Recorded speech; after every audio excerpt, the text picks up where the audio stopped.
ৰঙিয়াৰ শ্ৰী শ্ৰী জগন্নাথ বুঢ়াগোসাঁই থানত ৰথযাত্ৰা মহোৎসৱ উপলক্ষে পানী তোলা কাৰ্যসূচী ৰূপায়ণ।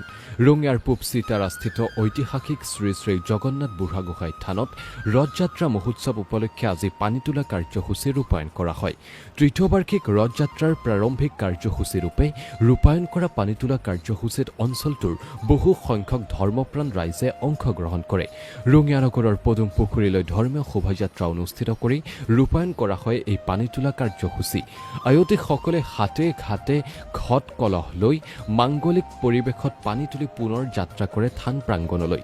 ভক্তিৰসৰ অপূৰ্ব সমাহাৰ ঘটা উক্ত কাৰ্যসূচীৰ সমান্তৰালভাৱে কাইলৈ ৰূপায়ণ হ'ব স্নান যাত্ৰা কাৰ্যসূচী।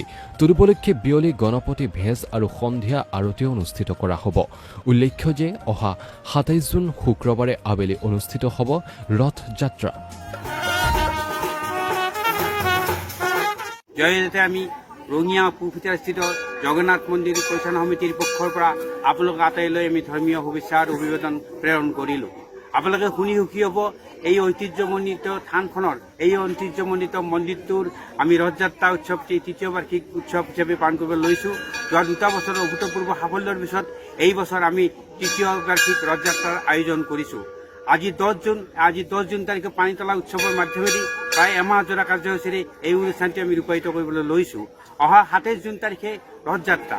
এই ৰথযাত্ৰা আৰম্ভ হ'ব আমাৰ এই মন্দিৰৰ পৰা। এই মন্দিৰৰ পৰা আৰম্ভ হৈ ৰঙিয়া বজাৰস্থিত ৰাধাকৃষ্ণ মন্দিৰলৈকে থাকিব। ৰাধাকৃষ্ণ মন্দিৰত প্ৰভুসকলক তাত কেইদিনমান ৰখাৰ পিছত আমাৰ উভতনি যাত্ৰা হ'ব। উভতনি যাত্ৰা হ'ব 5 জুলাই তাৰিখে। 5 জুলাই তাৰিখে উভতনি যাত্ৰা আৰু 27 জুনত হ'ল ৰথযাত্ৰা। গতিকে আমাৰ এই ৰথযাত্ৰা কাৰ্যসূচীৰ এই বিভিন্ন যি কাৰ্যসূচী আছে, এই বিভিন্ন কাৰ্যসূচীত আপোনালোকৰ সক্ৰিয় সহায় সহযোগ আৰু উপস্থিতি আমি শ্ৰদ্ধাৰে কামনা কৰিছোঁ। ধন্যবাদ।